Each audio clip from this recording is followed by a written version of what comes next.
Governo Trump, apesar de ter maioria parlamentar nos Estados Unidos, sofre uma derrota no seu grande plano de reforma estruturante da economia chamado de One Big Beautiful Bill, em que ele promete reduzir os gastos públicos, mas também cortar os impostos. Será que os republicanos estão se voltando contra o governo Trump?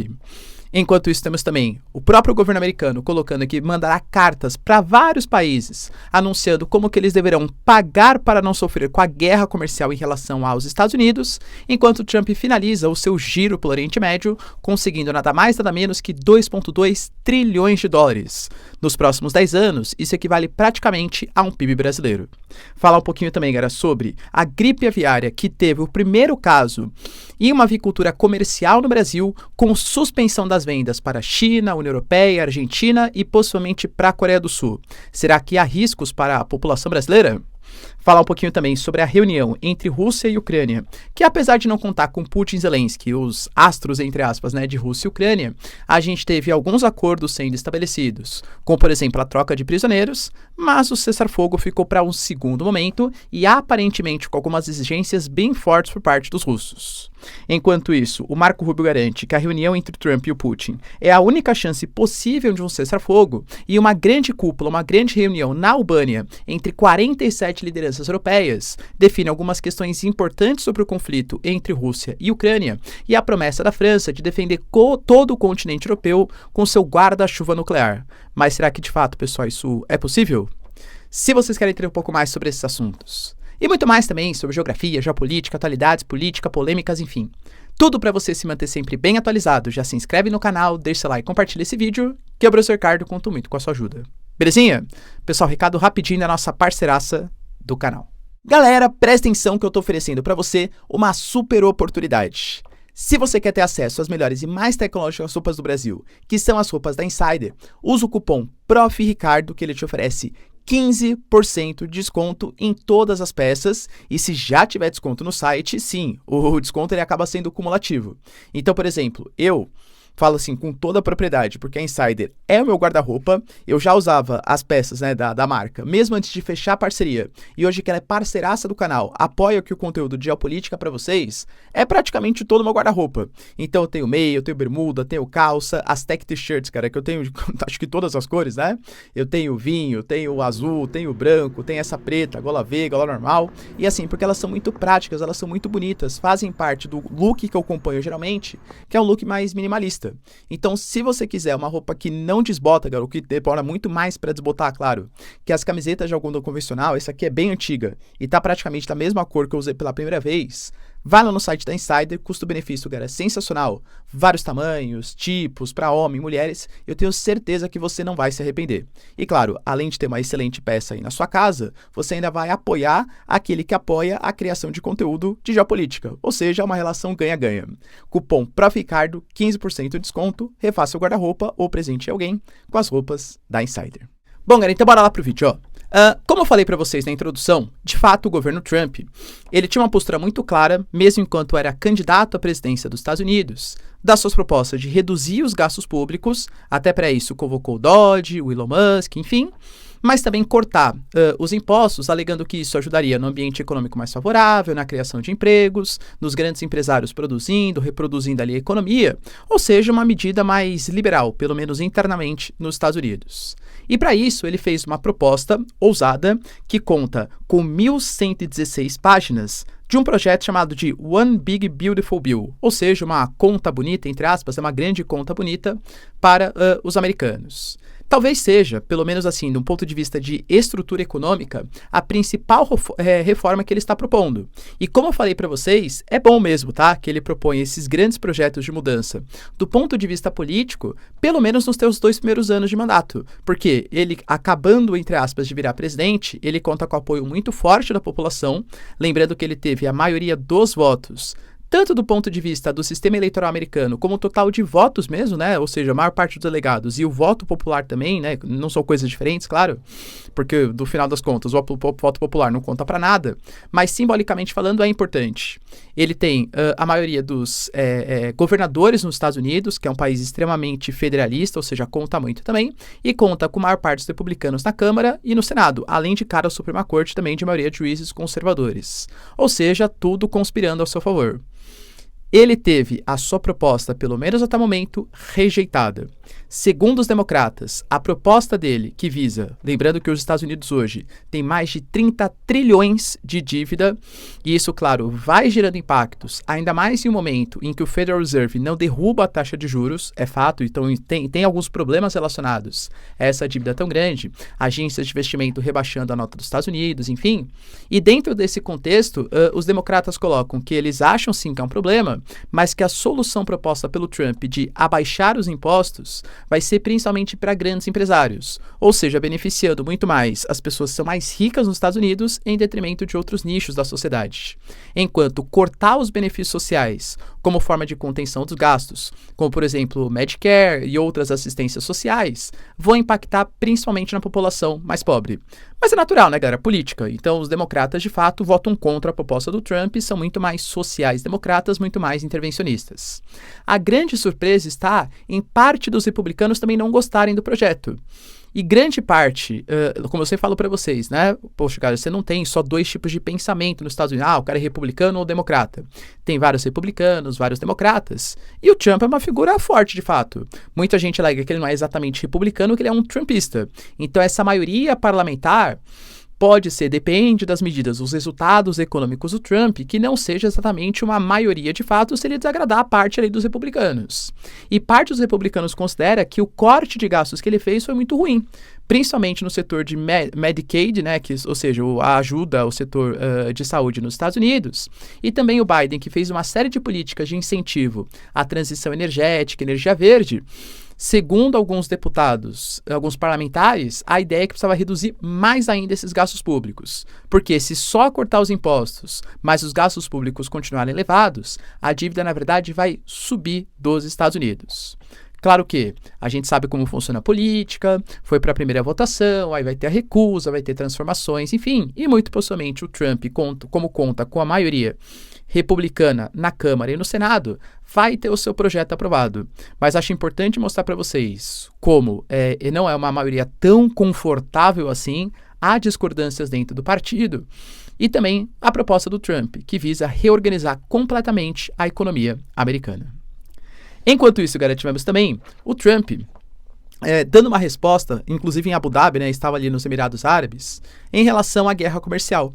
A gente sabe que Estados Unidos e China fizeram um acordo provisório, acordo de 90 dias, e que ele conseguiu estabelecer acordo, por exemplo, com o Reino Unido, colocando uma taxa mínima de 10% e também garantindo ali que o Reino Unido vai ter reserva, vai comprar alguns produtos exclusivamente dos Estados Unidos para tentar melhorar para os Estados Unidos a situação da balança comercial, embora a balança comercial já fosse deficitária para o Reino Unido. E ele anunciou que tem acordos em andamento com a Índia, com uma série de outros países. Pois bem, o Trump deixou bem claro, olha, a gente quer acabar com essa guerra tarifária, acabar com essa guerra comercial, só que não há espaço na agenda dos representantes dos Estados Unidos para ficar negociando com mais de 150 países individualmente, quais são as tarifas, enfim, né, como que vai se dar o saldo. Então ele resolveu que a melhor solução seria mandar uma carta para cada um dos países, anunciando, né, que dentro de 2 ou 3 semanas ele vai mandar uma carta avisando quanto que cada um de vocês, países, devem pagar para os Estados Unidos para destravar, para que vocês não tenham mais essa guerra comercial com os americanos. Não acho, de novo, né, que seja a melhor proposta.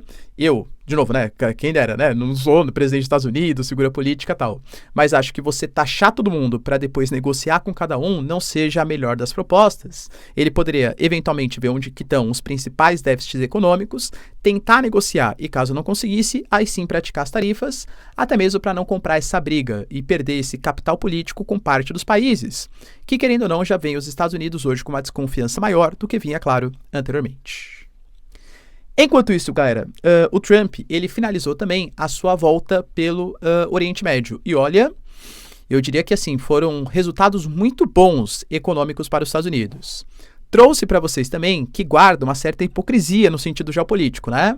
Porque o Trump, ele faz críticas, por exemplo, a América Latina corre perigo porque a China está se aproximando, não é um modelo de democracia liberal ocidental. Assim como não é também o Catar, assim como não é a Arábia Saudita, mas eu não acho que o Trump esteja errado. Eu acho que a hipocrisia faz parte da geopolítica, quem é velho de guerra, né? Geopolítica é o mundo da hipocrisia. o Trump criticar alinhamento com a China, que faz uma série de investimentos na América Latina, mas, não, com a Arábia Saudita e com o Catar, beleza, porque aí sim respeita a democracia liberal ocidental. Né? É no mínimo hipocrisia. Mas, enfim, não acho que esteja errado parte do governo Trump fazer esses acordos. E sim criticar a América Latina que se aproxima dos chineses que estão fazendo investimentos, aliás, em níveis muito menores, né? Na América Latina, até porque a capacidade dos países latino-americanos é menor, claro, que a dos Estados Unidos do ponto de vista financeiro. A gente já tinha discutido que os acordos pleitearam 600 bilhões da Arábia Saudita, 200 bilhões do Catar e agora 1,4 trilhão de dólares. Cara, 1,4 trilhão de dólares dos Emirados Árabes Unidos. A gente fala no total, poxa, em uma semana, que até menos, né? Questão de 2,2 trilhões de dólares. Para vocês terem uma noção, isso se aproxima do PIB do Brasil. Claro que é nos próximos 10 anos, e cada um em alguns setores estratégicos. Agora com os Emirados Árabes, por exemplo, muito mais focado nos setores, segundo o próprio governo Trump, de energia, tecnologia e chips. Acordo, por exemplo, com a NVIDIA, com uma central de desenvolvimento ali da inteligência artificial. Poxa, galera, a gente está falando de um valor muito significativo. O próprio Trump colocou, né? Que, segundo ele, é o maior investimento já feito na história dos Estados Unidos. E é claro que os americanos vão valorizar. Tratar vocês, Emirados Árabes Unidos, como vocês merecem, de forma totalmente magnífica. Então, claro, acho importante, o Oriente Médio é uma região super estratégica, mas não sei se exatamente, né, dentro desse contexto, ele falando que alguma coisa tem que ser feita em Gaza. Eu estou percebendo que a população de Gaza está passando fome e os americanos vão se comportar de maneira diferente. Quem está fazendo? Segundo, claro, a comunidade internacional. Já teve críticas da Giorgia Meloni, já teve críticas do Emmanuel Macron, até o próprio Benjamin Netanyahu falou que o Macron, né, estava mancomunado ali com o Hamas, enfim.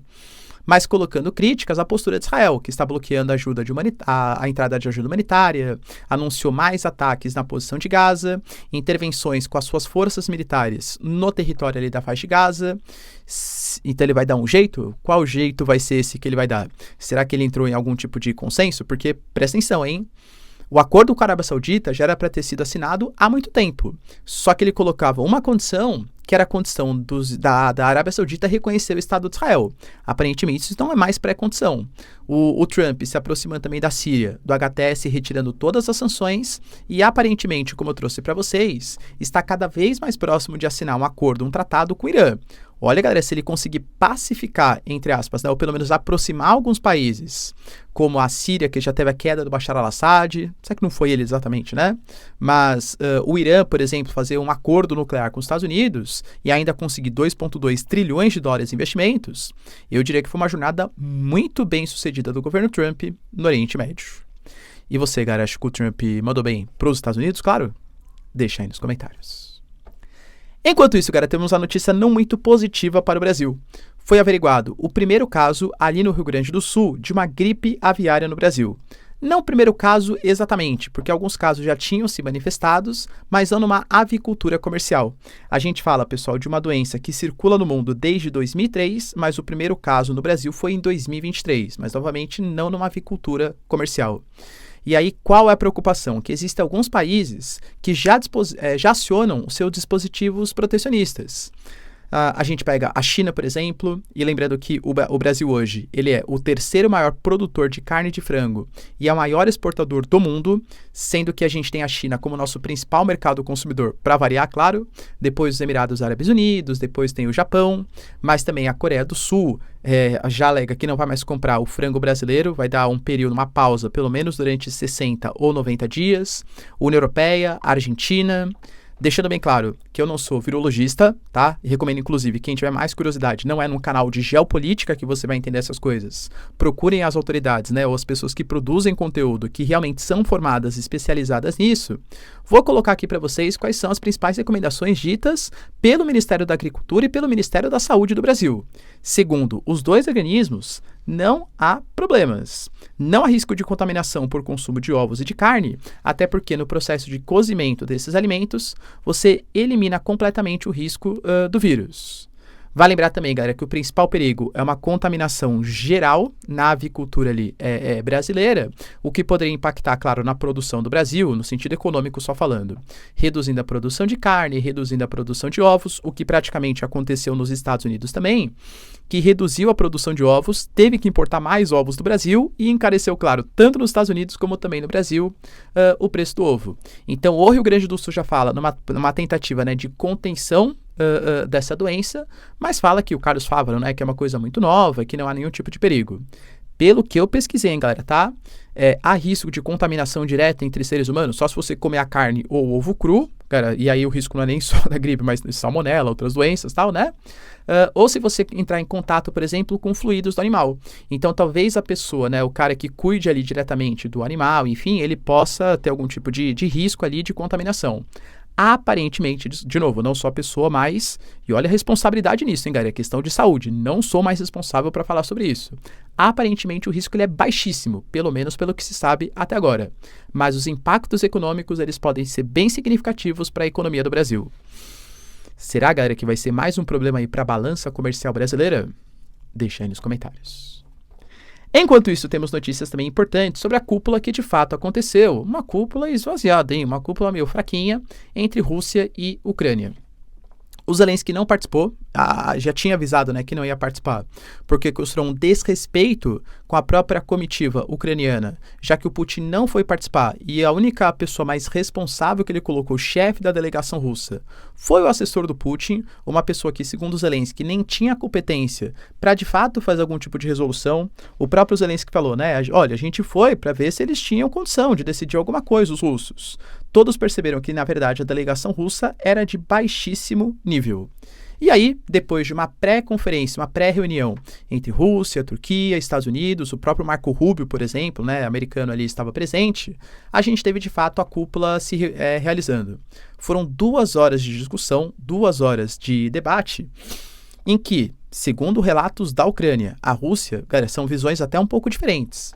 A Rússia, quando fala dos resultados, por exemplo, dessa reunião, fala que foram resultados satisfatórios, que eles gostaram da conversa e que ficou decidido que vai ter novas propostas de cessar-fogo, cada um dos lados vai apresentar quais são as suas pré-condições. Alegaram que a Ucrânia exigiu, ou pelo menos pediu, que uma cúpula entre chefes de Estado, ou seja, Zelensky e Putin, fosse realizada e que a Rússia vai levar, sim, isso em consideração.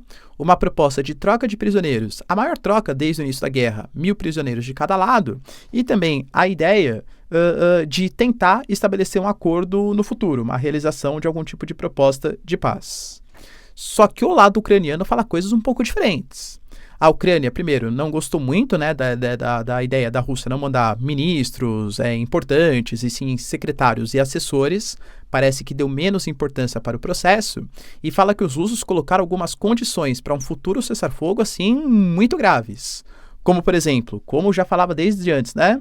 Olha, a Ucrânia tem que retirar as tropas de todas as regiões. Zaporizhia, Lugansk, Donetsk, Kherson. Só que lembrando que a Rússia não domina exatamente todas essas regiões que fez o referendo. Mesmo assim, tem que sair as tropas.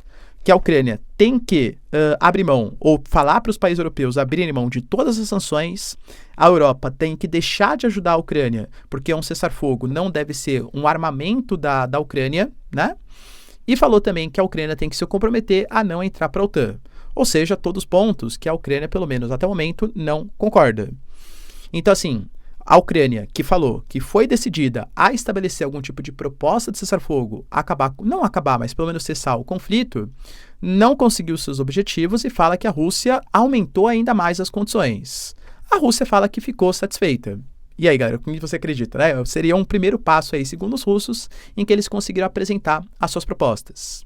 Vale lembrar também que o Marco Rubio mostrou que não ficou muito confortável também com as pessoas que foram enviadas para a Rússia, Marco Rubio, representante dos Estados Unidos, mas que ele sabe que algum tipo de proposta de cessar-fogo, algum tipo de paz, só será realizada quando a gente tiver uma reunião entre o Trump e o Putin. Isso sim é a chance de um cessar-fogo. E o Trump, dá para perceber que ele vem dando cada vez mais indiretas. Hoje, por exemplo, ele deu uma entrevista e colocou, olha, fiquem tranquilos, que daqui 2 ou 3 semanas o mundo será um lugar muito mais seguro. E aí fica a dúvida, esse lugar mais seguro é porque a gente vai ter uma paz entre Rússia e Ucrânia? Ou será porque finalmente o acordo entre Estados Unidos e Irã vai acontecer? Cara, não sabemos. Mas, né, poxa, dentro de um contexto de negociações na Turquia, novas reuniões serão marcadas. Putin e Trump devem fazer uma reunião presencial em um futuro próximo, uma cúpula entre os dois chefes de Estado. E aí, segundo Trump, claro, o mundo vai ser um lugar mais seguro daqui 2 ou 3 semanas. Será que dá para acreditar? A gente teve também, cara, hoje, uma cúpula realizada na Albânia entre as 47 maiores lideranças europeias, que é a cúpula da Comunidade Política Europeia da Albânia. Eu, cara, assisti, né, parte ali da cerimônia de abertura, achei um pouco, vamos colocar assim, brega, vamos colocar? Por quê? Porque a Albânia fez questão de fazer com a inteligência artificial aquelas coisinhas de bebê, sabe, que você tá vendo aí nas redes sociais, enfim, colocando vários líderes. Assim, hello, welcome to Albania, hello, welcome to Albania. Aparecia o Viktor Orbán bebê, aparecia a Giorgia Meloni bebê, aparecia o Macron bebê, né, enfim, todas as lideranças ali bebês. É uma coisinha, né, meio... A Giorgia Meloni, nossa, achou muito engraçado, o Macron também achou muito engraçado. É legal, né, ver essas interações entre chefes de Estado.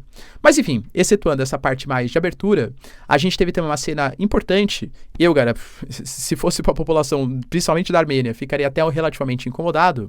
O Pashinyan, para quem não sabe, o líder da Armênia, fez ali, galera, parecia que era um grande amigo do Aliyev, que é o presidente, né, o líder do Azerbaijão. Lembrando que os dois territórios, embora já tenham...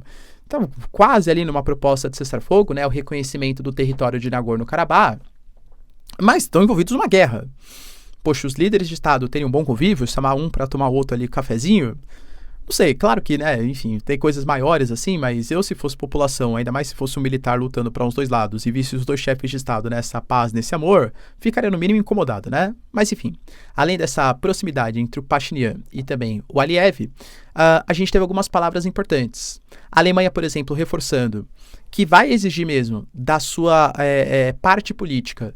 A ideia é respeitar o que os Estados Unidos falaram para a OTAN de ter no mínimo 5% do PIB em gastos militares. E uma coisa é, sei lá, a Estônia, nada contra a Estônia, país super importante, mas gastar 5% do PIB, outra coisa é a Alemanha. A Alemanha que é a maior nação, a maior economia da União Europeia. A Alemanha já tinha prometido com Friedrich Merz, que até aprovou planos nesse sentido, que vai ser a maior potência militar do continente europeu. Tecnologicamente já é muito avançado, mas falta inventário, falta capacidade produtiva. A Alemanha está investindo nesses setores. A Alemanha falou em 5% do PIB em gastos militares. A Dinamarca também pleiteou esses 5% do PIB em gastos militares. E praticamente todas as principais lideranças demonstraram apoio ao Zelensky, falando que ficaram decepcionados com o Putin, falando que é necessário que a Rússia mostre disposição para negociar. A Giorgia Meloni colocando, acho que está bem claro qual líder deseja algum tipo de processo de paz e qual líder não deseja esse processo de paz. Ou seja, várias palavras foram faladas no sentido de demonstrar que alguma coisa tem que ser feita contra o Putin. O próprio Keir Starmer, por exemplo, do Reino Unido, falou que ações decisivas devem ser feitas para confrontar o Putin. O Zelensky também demonstrou uma grande insatisfação e a Europa mostrou uma união em torno da Ucrânia. Além disso, a gente teve mais uma vez as palavras de Emmanuel Macron, não só agora nessa cúpula, mas também anteriormente, colocando que a França está à disposição para oferecer o seu guarda-chuva nuclear para o continente europeu. A França tem condições, segundo Macron, se for uma união política dos europeus, de defender o continente europeu.